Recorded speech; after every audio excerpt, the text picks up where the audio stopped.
I feel like by just being authentic and having conversations, it speaks to the longevity, because it's easier to just be yourself, turn up and be yourself, rather than have these pre-prepared stunts. But I'm also aware that a lot of planning goes into the show. Like the conversations, are they all like? I'm talking about the Edge days now and the Drive show.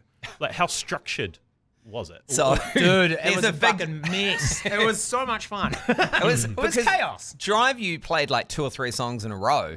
So you'd, top of the hour, you'd be like, all right, hey, I didn't even think we knew what was happening at 1:15. No. You'd play 3 songs, and then while those 3 songs are playing, Vaughan and I most of the time would be like, okay, what are we going to talk about? Is that what they call a 3-song sweep? No, 3-song sweep. Oh, so good. Beautiful. And then I think even if we did phone-in topics, you'd do it 3 breaks. So you'd be going to like 22 the hour. Yeah. And we'd just make it up, sometimes with 20 seconds to go. Yeah. Really? And I remember we said this to a radio school once, and we never got invited. You could just see the guy, was it Larry?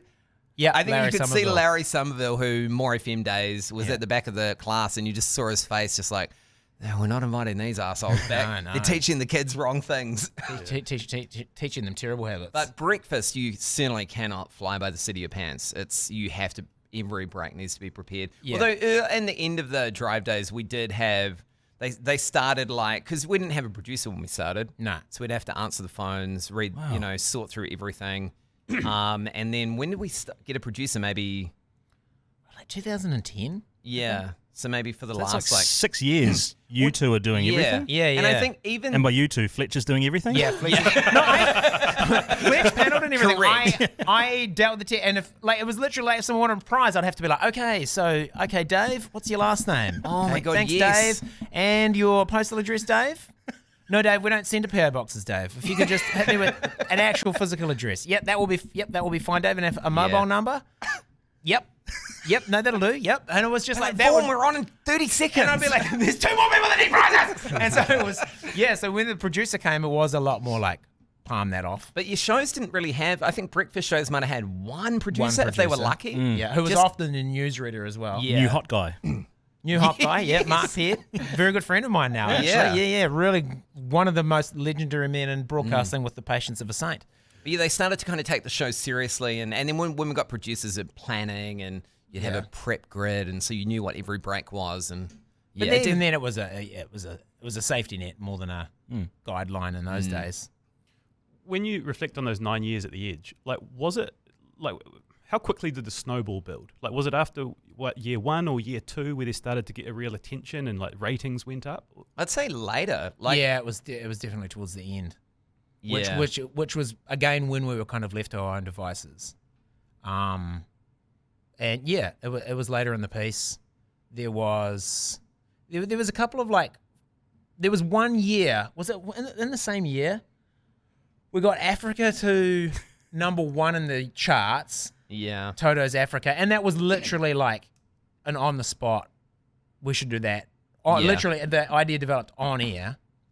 And all the best things did, though, didn't they? Yeah, totally. Like Fact of the Day was page of the day initially when Facebook first started, and people would start crazy Facebook pages and everyone would be like, ha, yeah, you're not my ladder, you're my step ladder. You're not my real ladder, you're my step ladder. Funny, like page. And then it became some like weird Russian advertising bot 3 years later. Yeah. But like that was born in the moment, and then that, and then it was in 2012, because I remember it was like 2 weeks after my first daughter was born.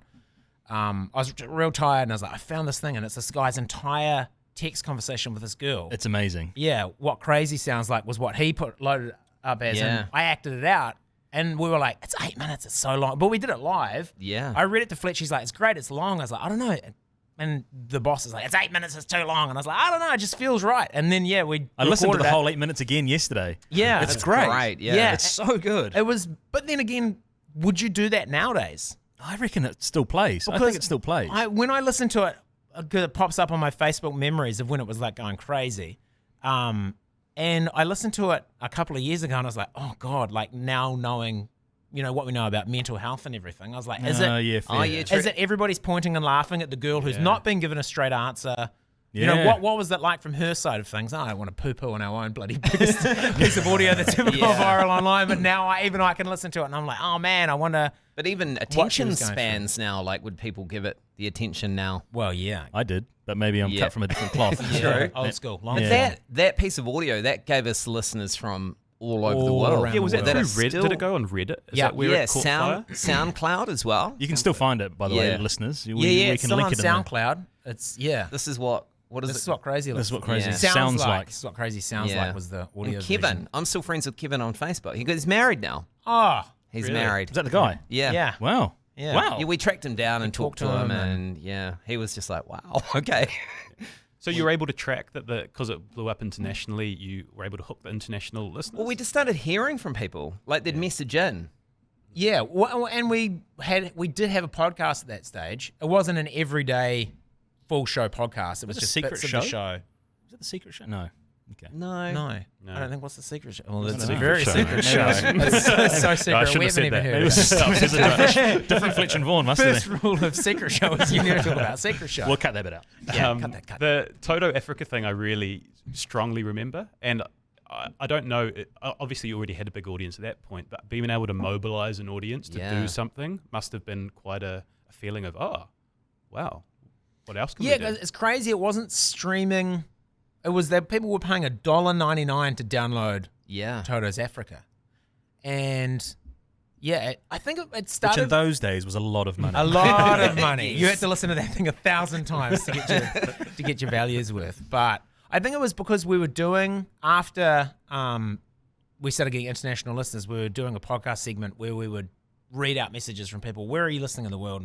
And every time someone messaged from anywhere in Africa would and play Toto Africa. It was like this thing. And then we were just like, oh, wonder if this would chart.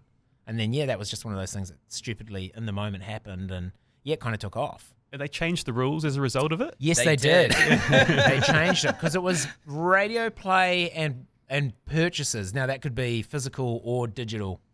And digital was a massive part of it because everybody had Apple iTunes at that stage. It was before Spotify and before Apple Music as it is now. So, people were just going buy, and was just going on credit cards. And then afterwards they changed it. They weren't How happy. did they change it? Oh, they were not happy. I can't remember what they... Did you have any direct contact with them saying, the like, With boss- Rianne's. the He boss, came in, the boss came in and he was like, it's all very well and good, but you're really starting to fuck Rianne's off. And I was like, I don't know who the fuck Rianne's is, but say hi to them. You're fucking off the very people that would buy thousands of their own artist records Yeah. just Yeah, to rig, yeah, to yeah, rig yeah. the charts anyway. It's like, don't come at us like saying that. Exactly. Yeah. Yeah, I think it Bit rich. exposed how easy it was to rig the... This is it. And we also got the rules changed for radio awards too, didn't we? Do you remember that? It's a couple of fine career moments. Yeah. Because the radio awards were like, you had to enter... It didn't specify What on... your entry was. Yeah, so we went to the Fisher and Paykel factory and was it Takanini or something? Yep. And we got... Out south somewhere. You had to have 4? You had to 4, everything had to be submitted in, what's triplicate plus another one? Quadruple. Quadruplicate. So it's what we are here. yeah, we're a quadruplicate. And so we got 4 big fridge doors and made it like Magnets. Made Those it leather magnets. magnets? And our entry was what a parent's fridge would look like, a drawing of us and magneted on, and then like Ratings, a chart, graphs, yeah. and then just went and delivered 4 fridge doors to the radio awards people. Who were like, And it was all because we didn't want to enter, but they were the edge where we were working was like, you have to enter. And I was like, ugh, well, if I'm entering, I'm making an inconvenience for everybody. And then after that, they were like, entries must be on an A4 piece of paper. No bigger than an A4 piece of paper. Yes. Like, okay. It's pretty wild talking to radio hosts because normally you get guests on and you find like 2 or 3 of these things to talk about through their career, which are the highlight. You've got just like hundreds of them. You know, we could just continue going on. Oh, it's weird, and you forget about them until I'd completely forgotten about that fridge door thing until you said we got the radio awards rules changed. I was like, that's right. Yeah.